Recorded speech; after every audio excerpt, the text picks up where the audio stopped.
инфекцияның өршуі әлемдегі көптеген отбасылардың өмір салтын өзгертуде. Мектептер мен баланы күту орталықтары жабылған кезде көптеген ата-аналар үйде көп уақыт өткізуде.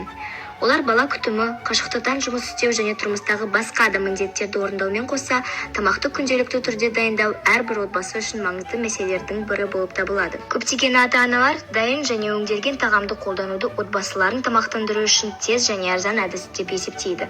Бірақ олардың қолжетімді әрі пайдалы баламалары бар екендігін жайлы біз осы мақала арқылы бөліскіміз келеді.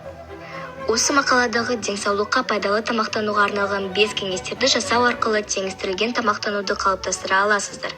Сондай-ақ қазіргі COVID-19 өршіп тұрған уақытта бұл кеңестер балаңыздың иммунитеті мен денсаулығын қолдауға көмектеседі. Бірінші, жемістер мен көкөністерді жеуді жалғастырыңыз. Олардың балалардың рационында көбірек болуы аса маңызды болғандықтан, жемістер мен көкөністерді қажетті мөлшерінің болуы қадағалаңыз.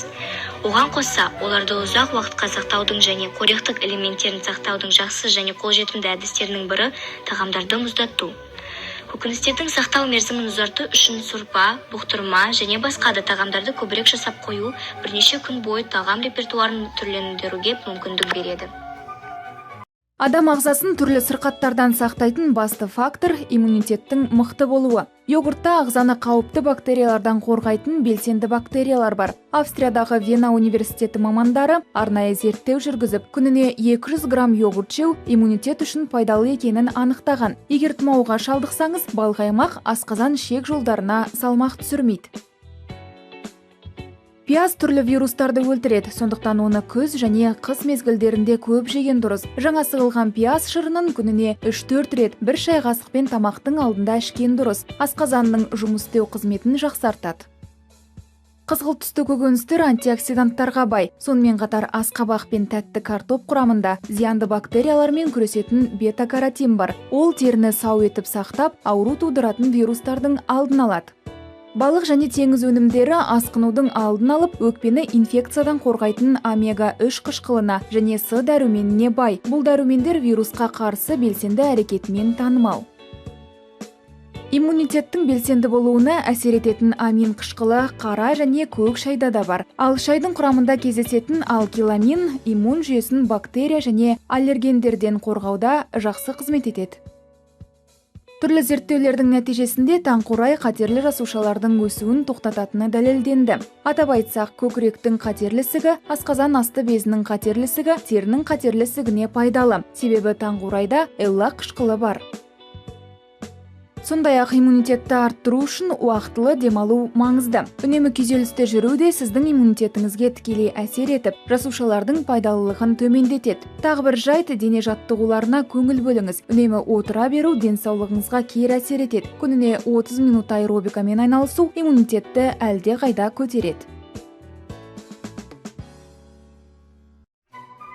Егер жаңа тағамдар болмаса, құрғақ немесе консервіленген тағамдарды қолданыңыз. Егер балғын тағамдарды немесе мұздатылған көкөністерді табу қиын болса, олардың орнына құрғақ немесе консервіленген тағамдарды қолданыңыз. Мысалы, консервіленген немесе кептірілген бұршақ, көкөніс, сұлы жармасы және тағы да басқа. Консервіленген бұршақтар қоректік заттарға қаныққан және оларды бірнеше ай немесе тіпті жылдар бойы сақтауға болады. Сіз оларды да рационыңызға енгізе аласыз. Сардина, скумбрия және лосось сияқты майлы балық консервілері ақуызға, омега-3 май қышқылдарына және бірқатар дәрумендер мен минералдарға бай. Оларды бутербродтарға, салаттарға және макароннан әзірленген тағамдармен бірге салқын түрде жеуге болады. Сонымен қатар негізгі тағамның бөлігі ретінде де жеуге болады. Жасымық, бұршақ, күріш немесе кускус сияқты кептірілген бұршақтар мен дәндер де өте құнарлы, дәмді және олар ұзақ сақталанады. Сүт немесе сумен дайындалған сұлы қауызы керемет таңғы ас бола алады және оған йогурт, туралған жемістер немесе мейіз қосуға болады. Жеңіл және пайдалы татымдарды дайындап қойыңыз.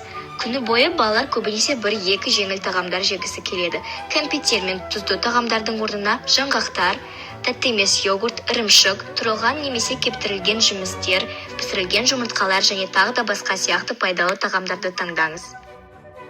Жоғары өңделген тағамдарды тұтынуды азайтыңыз. Тұтынуға дайын тамақ зиянды дәмтатымдар мен сусындарға қаныққан майлар, қанттар және тұз мөлшері өте көп. Өнімдерді таңдағанда олардың құрамында осындай зиянды заттардың аз болуына назар аударыңыз. Сондай-ақ тәтті сусындардан аулақ болуға тырысыңыз, ал оның орнына көп су ішуді дағдыға айналдырыңыз. Суға жемістер мен көкөністерді қосу, мысалы лимон, лайм, қияр тілімі немесе жидектер суға жағымды және дәмді хош иіс береді. Бірге тамақ дайындауды мағыналы әрі қызықты дәстүрге айналдырыңыз.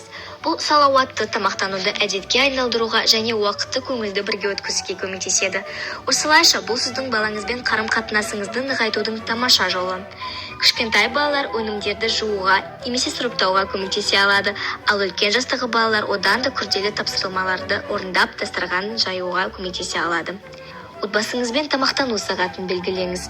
Бұның бәрі қазіргі әлемде болып жатқан осындай стресстік жағдайдағы балалардың алаңдаушылығын азайтуға көмектеседі.